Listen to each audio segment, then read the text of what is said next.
Black single father offers shelter to a mysterious girl. He never expected what followed. Subscribe to the channel for more stories and like the video. A down-on-his-luck single father provided a stranger with a place to stay for one evening, completely unaware that she was the daughter of a millionaire and that they would begin to fall for each other. "You shouldn't be out here alone," Malik stated, his voice calm, yet firm as a heavy downpour soaked his shoulders. "This is no place for anybody at 2 in the morning." The young woman spun around, startled. Her dark hair was plastered to her face, and her eyes, wide with alarm, darted around the desolate street before finally settling on him. "I don't need your pity," she retorted, wrapping her arms around herself more tightly. Malik edged a little nearer, maintaining a respectful distance. He was still dressed in his city sanitation uniform, its reflective stripes glowing softly in the streetlight. "This isn't pity," he clarified.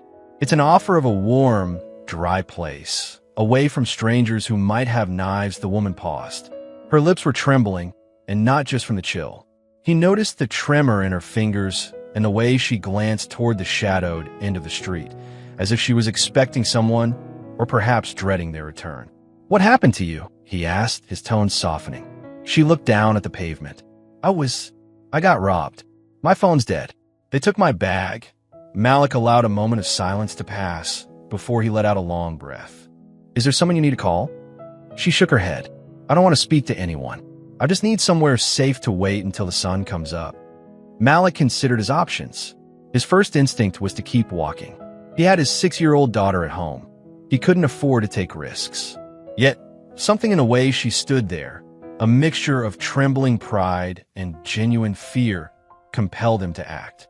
"All right," he resolved, adjusting the strap of his work bag. "My place is just 2 blocks away. It isn't grand, but it's dry and warm. You can have the couch for the night." She appeared as though she might refuse, but then her knees buckled slightly. "Okay," she whispered, her voice barely audible. They walked in silence. Malik kept a small, courteous distance, though he remained watchful. When they arrived at his modest duplex, he carefully unlocked the front door and gestured for her to enter.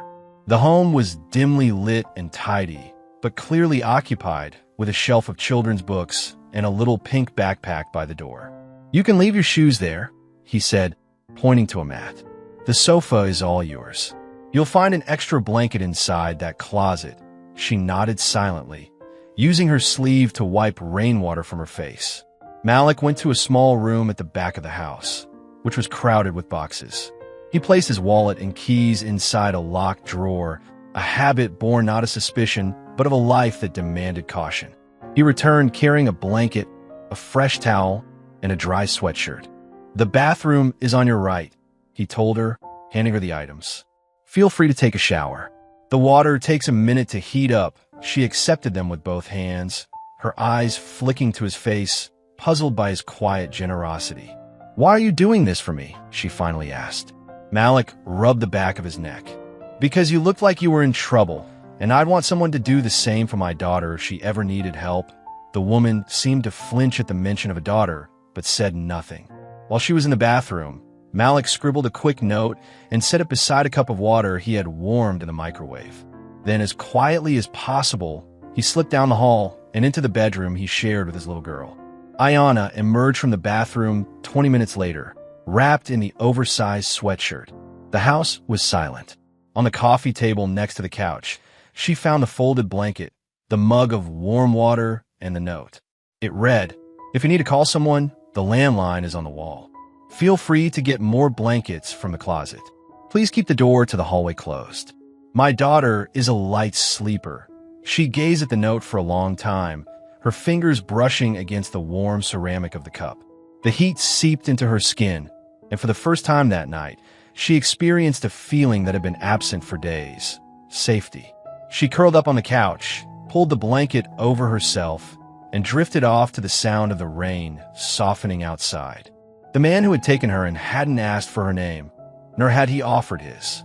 He hadn't judged her or made her feel indebted. She had no idea who he was. For now, that was irrelevant. She would sleep, and in the morning, she would face what came next. Ayana awoke to the sound of high-pitched giggling, unmistakably a child's. For a second, she was disoriented. The soft blanket cocooned her, the scent of something cooking wafted from the kitchen, and the low murmur of cartoons played in the background. It was a world away from the chaos of the previous night. She sat up slowly, blinking in the gentle morning light. Across the small living room, a little girl with bouncy curls sat cross-legged on the rug, constructing a tower of plastic blocks and chuckling to herself, oblivious that Ayana was awake. "Good morning," Ayana said, her voice still hoarse from sleep. The child looked up, her face alight with curiosity. "You're the princess who slept on our couch," she declared happily. Ayana blinked. "Excuse me? My name is Zuri," the girl said with pride. "Daddy said a nice lady was staying over because she was cold and got caught in the rain." "That's you?" Ayana let out a small laugh, her first genuine smile in what felt like an eternity. "I suppose that is me. It's lovely to meet you." "Zuri," a voice called from the kitchen. "Zuri, breakfast duty. Come help me burn the toast." Zuri giggled again and scampered toward the kitchen. Ayana stood, stretched her stiff limbs, and followed. She found Malik in the small kitchen, cracking eggs into a bowl with one hand while stirring something in a pan with the other. "You cook?" she asked, her tone a mix of admiration and surprise. Malik glanced over his shoulder. "Only if Zuri is brave enough to eat what I make." "Want to help?" Ayana hesitated. "I can try, but I should warn you, I'm not exactly skilled at cooking or any housework." He handed her a whisk and smiled. "Neither am I. That's why we have a lot of burnt toast in this house," she laughed, the sound startling even to herself. Together, they navigated the compact kitchen. Zuri climbed onto a stool to butter bread, while Ayana attempted to flip the scrambled eggs. Predictably, she fumbled. The spatula slipped, and the bowl tilted, sending eggs splattering over the counter and floor. "Oh no," Ayana gasped. She reached for a cloth, but Zuri was faster, handing her a paper towel with a wide grin. "It's okay. Daddy spills stuff all the time, too." Ayana stared at the little girl for a moment before bursting into heartfelt laughter. Malik said nothing, just smiled as he quietly salvaged the remaining eggs and continued cooking. When they finally sat down to eat, Ayana eyed the plate in front of Malik nervously. She had done her best, but the eggs were rubbery and the toast was charred. Still, Malik ate every last bite. "This is great," he said with a completely straight face. "You don't have to lie," Ayana replied, raising an eyebrow. "I'm not," Malik insisted. "It's edible. That's what counts." Zuri picked at her food, chewing thoughtfully. After the meal, Malik stood and gathered the plates. "You two go relax. I've got this." Ayana's offer to help was waved away. As she and Zuri moved to the living room, she glanced back and saw him discreetly retrieving another plate from the oven, filled with freshly scrambled eggs and perfectly golden toast. He had cooked a backup meal for Zuri, just in case. She kept this observation to herself. Later that morning, as Ayana helped Zuri construct a fortress out of blocks, the little girl leaned in conspiratorially. "The eggs Daddy made after were better," she whispered. "But it's okay. He still ate yours." Ayana's eyebrows shot up. "He made more." Zuri nodded solemnly. "But he told me not to tell." "Oops." Ayana rose, walked to the kitchen, and leaned against the doorframe. Malik looked up, caught mid-bite from his second plate of eggs. She crossed her arms. "So, I ruined breakfast," he smiled sheepishly. "You cooked breakfast. That's what matters. Why not just tell me?" Malik shrugged. "Because the first time you do something, it's always a mess. You just need someone to eat it anyway." Ayana regarded him for a long moment as something shifted within her. He was unlike anyone she had ever encountered, sincere, profoundly kind, and patient in a way that put her completely at ease. "You said something last night about hoping someone would help your daughter if she ever got into trouble," she said softly. "You're a good father, Malik." He simply offered a slight smile and returned to his breakfast. Later, while he was washing dishes, Malik spoke casually. "There's a laundromat down the block. The owner is a friend. I could see if they need an extra hand, if you're planning on staying in the city for a bit." Ayana hesitated. "I might need to earn some money while I sort out some papers. I lost everything my job, All of it, she explained vaguely. I'm a student, or I was. I'm from out of state. It's a long story. Malik didn't press for details. He just nodded. Let me know if you want me to take you over to the laundromat. Ayana looked at him again. This man had no clue who she really was and didn't seem to care. He was helping her simply because it was in his nature, and that gesture made her feel more seen than any amount of money ever had. The bell over the laundromat door jingled as Ayana stepped into a wall of scents. Soap, bleach, and a sour, metallic odor. Machines churned and clanked, laundry baskets overflowed, and the air was thick and humid. A woman behind the counter gave her a brief glance. "You're Malik's friend?" she asked gruffly. Ayana nodded. The woman tossed an apron at her. "Your shift starts now." And with that, she had a job. By midday, Ayana's back ached. Her hands were raw from detergents, and she had already been snapped at by 2 different customers. One accused her of shrinking a sweater, while another dropped 3 heavy bags of damp laundry at her feet, saying, "I expect this done by 5, before walking out. She glanced at the clock. She was only 3 hours in. Late that afternoon, she found herself slumped against the brick wall in the alley behind the shop, her apron stained, her face flushed. Her dead phone felt like a useless brick in her pocket. She stared at a dumpster and seriously contemplated walking away, back to a shelter, back to anywhere but here. When she got back to Malik's place that evening, she was silent. She just dropped her bag, sank onto the edge of the couch, and winced as she peeled off her shoes, revealing angry blisters on her heels. Malik saw, but didn't comment.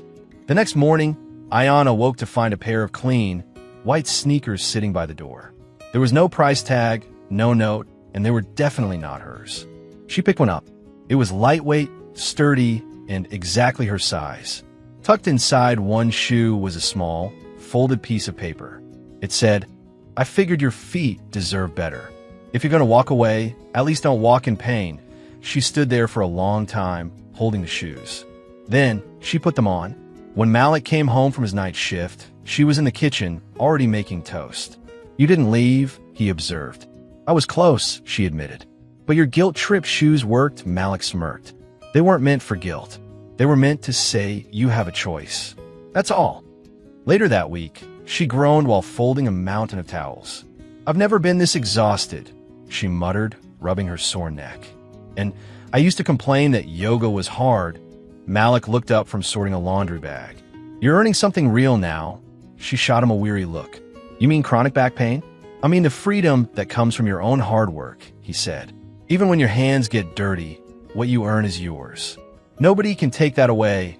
Ayana didn't reply immediately, but his words lingered with her. That Friday, the laundromat landed a huge contract for a local hotel, requiring them to wash, dry, and fold hundreds of sheets and uniforms by the next morning. Ayana stayed late to help Malik finish the job. They worked past midnight under the hum of fluorescent lights. Malik folded with silent, practiced efficiency. Ayana struggled to match his pace, often refolding the same shirt 3 times. Around 2 in the morning, they finally loaded the last of the clean laundry into the back of Malik's old pickup truck. "I can't feel my fingers," Ayana moaned as she climbed into the passenger seat. "You'll miss them when they're gone," Malik replied dryly, turning the key in the ignition. They drove through the silent city, making deliveries. The quiet between them was comfortable, easy. At one stop, Malik handed Ayana a small laundry bag. "Go leave this at the door. Number 15, the house with the porch light on." Ayana nodded and got out. She placed the bag on the doorstep and turned to leave, but at that exact moment, the porch light clicked off and a large dog shot out from behind a gate, barking and charging toward her. Ayana screamed and stumbled backward, twisting her ankle on the curb. She fell hard, her palms scraping against the rough concrete. The truck door slammed shut as Malik sprinted toward her. He reached her just as the dog skidded to a halt, barking furiously. Malik placed himself between her and the animal, arms outstretched, and yelled, "Get back!" The startled dog retreated toward the yard. Before she could object, Malik had scooped her into his arms.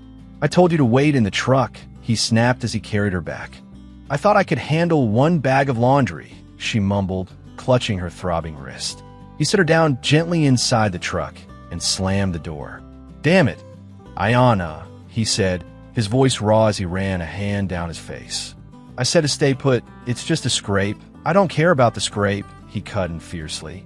"I care that you could have been seriously hurt. What were you thinking?" She had never seen him this way, truly angry. But beneath the anger was something else.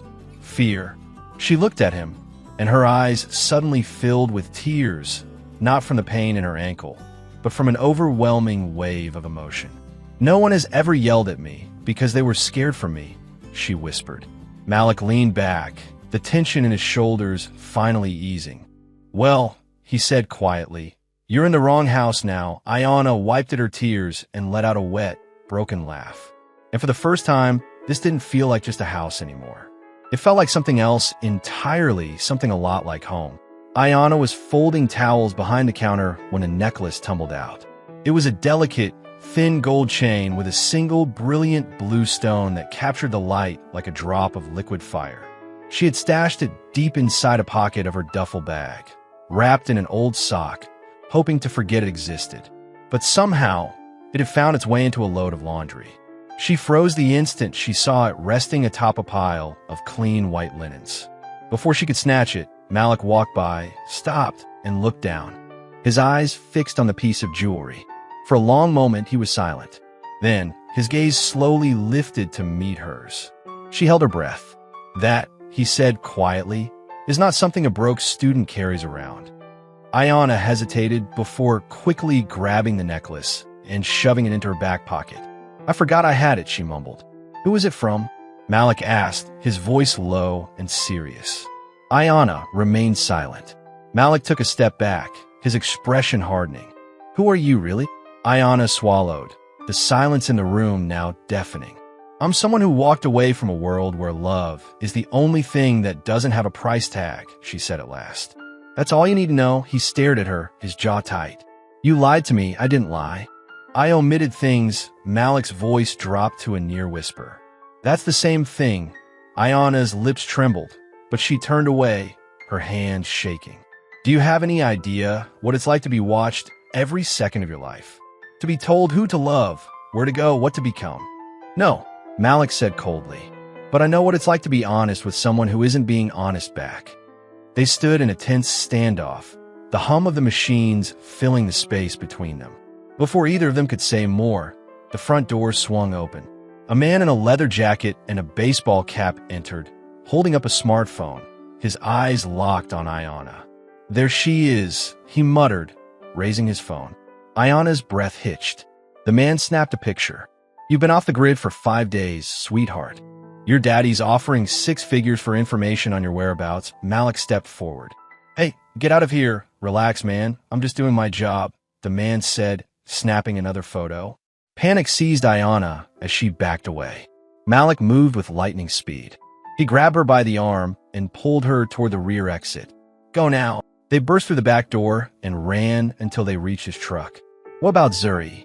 Ayana gasped, her mind racing. "She's at school. I'll get her." Within an hour, a sleepy and confused Zuri was buckled into the back seat of the truck with a juice box.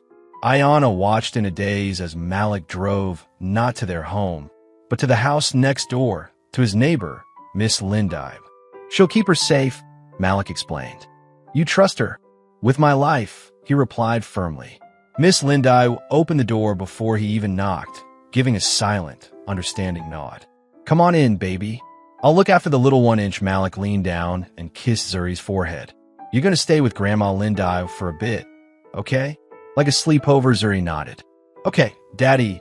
Malik straightened up, took a deep breath, and turned to Ayana. "Let's go."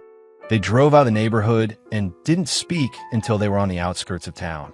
Ayana watched him, her chest tight with a mixture of guilt and gratitude. She then noticed his shirt sleeve was torn. "Your arm," she said suddenly. "What happened?" He glanced down at the bruise forming on his bicep. "That guy shoved me when I tried to block his phone. Why didn't you say anything?" Malik shrugged. "As long as you and Zuri are safe, I can handle a bruise." Ayana looked at him, her eyes welling up again. In that moment, she understood. Malik didn't protect her because of who she might be. He protected her because of who he was. They returned to the house just after sunset. Malik parked a block away, scanning the street for unfamiliar cars. The porch light was off. Something felt wrong. He motioned for her to stay put, but Ayana was already opening her door. "It's okay," she said. "If someone is here for me, I need to face them." They walked toward the house together, and that's when they saw it, a sleek, black luxury sedan idling by the curb. Two men in dark suits stood on the porch. The front door was ajar. Malik quickened his pace, a knot of dread tightening in his stomach. He stepped in front of Ayana just as a third man emerged from the house. He was older and tall, with silver-streaked hair combed back, exuding an authority that seemed to suck the air from the street. "Ayana," he said, his voice cold as steel. "Get in the car." Ayana froze. Malik did not. "Are you her father?" he asked, his voice unwavering. "I am Otis McKean," the man stated, his eyes sharp and assessing. "And you're the man who's been hiding my daughter." "I'm the man who gave her a couch when she had nowhere else to turn," Malik retorted. Otis took a slow step forward, his gaze sweeping over the modest house with unconcealed disgust. This place, this life, it's beneath her. "You can't possibly believe she belongs here. She made that choice," Malik said. "Not me. You can't keep her here." "I'm not keeping anyone," Malik countered, his voice hardening. "But I'm not about to hand her over like she's a piece of luggage." Either Otis's eyes narrowed.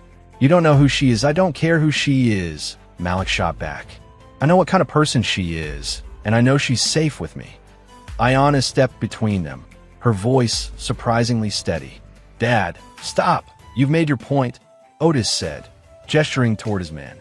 "Now, come home. This is my home," she whispered. "No," he said firmly.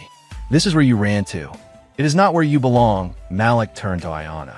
"You don't have to go." But she was already looking at the car, her eyes shimmering with unshed tears. "I think I do. No one is forcing you," Malik said, his voice strained. "Yes, they are," she replied, her voice breaking. He understood then. The pressure wasn't a physical threat. It was the crushing weight of a life she had tried to escape. She backed away from him slowly. He didn't follow. As she turned toward the car, a bodyguard opened the door. Otis said nothing, his mission accomplished. Ayana paused at the curb, her back to Malik. "I'm sorry," she said softly, without looking back. He couldn't find the words to respond. The car door shut with a solid, final thud. Malik stood on his porch and watched the taillights disappear into the darkness, his hands clenched into fists at his sides. He didn't say a word. He just closed the door and switched off the porch light. The days that followed were suffocatingly quiet. Malik moved through his life on autopilot. He clocked in for his night shifts, cleaned the city streets, and returned home just before dawn. But the spark was gone. He no longer lit up when Zuri greeted him. His hands felt disconnected as he packed her lunch, brushed her hair, and walked her to the bus stop. He told her only that Ayana had to leave, and that it wasn't because she didn't care. Zuri didn't ask many questions, but she stopped humming to herself as she played and started asking to sleep with a nightlight on. On the fourth day, she developed a cough. At first, Malik dismissed it as a simple cold. But the cough was followed by a fever, then chills, then violent shivers that no amount of blankets could quell. By midnight, she was burning up. Malik carried her to the truck, his hands trembling as he fumbled with the keys. At the hospital, the sterile, bright lights seemed to amplify his anxiety. A nurse took Zuri to an examination room while Malik paced nervously in the waiting area. Finally, an administrator approached him. "We'll need a payment of $6,000 to admit her." Malik pulled out his wallet, already knowing it was futile. He had a little over $100 to his name. "Can I make a partial payment?" he pleaded. "I can cover the rest in a few days," the woman hesitated. "Hospital policy is please," Malik begged, his voice cracking. "She's only 6 years old." He was still pleading when a clear voice cut through the tense air. "I've got it," he turned. Ayana was standing there, her coat draped over her arm. She walked past him and placed a credit card on the counter. "Put everything on my account," she told the receptionist. "The room, medicine, any tests. All of it." The receptionist began typing. "And your relationship to the patient?" Ayana met Malik's gaze, then said firmly, "Family." An hour later, After the doctors had diagnosed a treatable virus that required observation, Malik sat hunched over in a chair by his daughter's bed. Ayana entered the room quietly. He didn't look up at first. When he finally did, his voice was low and heavy with emotion. "You didn't have to do that." She took the seat beside him. "I know," he let out a shaky breath. "I am sorry. You never should have been dragged into all this." Ayana looked at Zuri, who was sleeping fitfully. "You didn't drag me into anything, Malik. I came back," he nodded slowly. "I know you don't owe me a thing," he said, his voice thick with unshed tears. "But thank you for coming back." Ayana leaned her head back and stared at the ceiling for a moment. "You once told me that everyone deserves to walk without pain," she said softly. "That goes for hearts, too." They sat together in the quiet, the only sounds the steady beeping of Zuri's monitor and the hum of the machines. For the first time in days, Malik felt he could finally breathe. Ayana stood in the opulent hallway of her father's penthouse, the city sparkling below. She wasn't interested in the view. Otis McKean sat at the head of a long glass table, perusing the financial news. He didn't look up as she entered. "I assumed you'd be back once you came to your senses," he said coolly. "I didn't come back," Ayana corrected him. "I came to talk." Otis folded the newspaper with deliberate precision. "You're living in a fantasy, Ayana. Playing house with a man who has to work 3 jobs just to pay the bills." She crossed her arms. "That man saved me from what?" he scoffed. "A little bit of discomfort? You had everything. A future, security, a family name. You threw it all away for what?" Ayana stepped closer to the table. "I didn't throw it away. I walked away." "There's a difference." Otis rose from his chair. "You gave up your entire life to go hide in some tiny house with a janitor." Her voice was steady. "He's not a janitor. He's a father. He's a man who shows up for his daughter every single day, without fail. He's a man who taught me more about strength in 3 weeks than you taught me in 30 years. Otis's eyes narrowed. "You're going to choose him over all of this? Over me?" She met his gaze directly. "I'm choosing my life, my voice. And yes, I am choosing the man who lives by his hands and by his heart." His lips tightened. "You love him?" "I do." He exhaled sharply, as if the very words had wounded him. "He can't give you anything." Ayana offered a small, sad smile. "He gives me everything that matters." Otis paced toward the massive windows. "This isn't some fairy tale, Ayana. Real life is hard. You'll grow tired of the struggle. Love doesn't pay the heating bill, no." She agreed, her eyes following him. "But it does keep people warm." He spun around, his expression finally showing a flicker of vulnerability. "You think he can protect you? Provide for you?" "He already has," she said. "Not with money. With respect. With truth." Silence hung in the air. Finally, Otis walked to the bar and poured himself a drink. "I never intended to be the villain in your story," he muttered into his glass. "I know," Ayana said softly. "You just forgot how to be a person." He stared down at the amber liquid, the rigidity in his shoulders softening. "He has something I don't." Ayana tilted her head. "You mean a daughter who loves him for who he is?" He looked up sharply, but she didn't flinch. "I'm going back now," she stated simply. "To him, to the life I've chosen. And this time, I'm not running from something. I'm walking toward it." Otis didn't try to stop her. As she reached the door, he called out her name. Tell him he's a lucky man." She turned back one last time. "No," she said gently. "I'm the lucky one." Then she walked out into her real life and did not look back. The knock on the door came just after sunrise. Malik was in the kitchen making dinosaur-shaped pancakes for Zuri. He opened the door and froze. Ayana stood on his porch, her hair in a messy bun, holding a small brown paper bag. "For Zuri," she said quietly. "Blueberry muffins." "The good kind." Malik was speechless. "I'm not here to stay the night," she added quickly. "I'm here to stay forever, if you'll have me." He searched her eyes for any sign of doubt and found none. "We're not rich," he said, his voice rough with emotion. Ayana stepped closer. "I've had rich, Malik. I've had money and travel and fancy things. But I never had a kitchen where someone was making me dinosaur pancakes. I never had a home that felt like it loved me back." He just stared at her, the weight of all the sleepless nights and unspoken feelings threatening to spill out. "This house is small. It's enough," she said. "It's filled with love." His expression softened. "We don't have much. I had everything," she repeated gently. "But I never had a family." A small voice interrupted them. "Ayana." They both turned to see Zuri in the doorway, rubbing the sleep from her eyes. Ayana knelt. "Hey, sunshine. I brought muffins." Zuri ran into her arms, wrapping them tightly around her neck. "Are you staying forever?" she asked. Ayana looked up at Malik. He gave a slow, deliberate nod. She smiled through her tears. "Yeah, kiddo. Forever sounds good." 2 months later, on a crisp Saturday morning, the local park was alive with the sounds of families and laughter. Malik's old pickup truck had been transformed into a weekend food stand, an idea that had been all Ayana's. The sign read, "Malik's Jams, breakfast wraps, muffins, and coffee." Ayana worked the griddle while Malik took orders, and Zuri proudly handed out napkins to the customers. They weren't making a fortune, but they were making a life. Ayana flipped a pancake and caught Malik watching her. He smiled and silently mouthed the words, "Thank you," she grinned back. For the first time, she didn't need a palace to feel like a queen. She just needed them. The greatest lives are often built not with wealth, but with kindness, integrity, and the courage to choose love. All Malik had to offer was a couch, a cup of warm water, and a heart full of quiet dignity. And that, it turned out, was exactly what Ayana needed to find the one thing her world had never given her: home.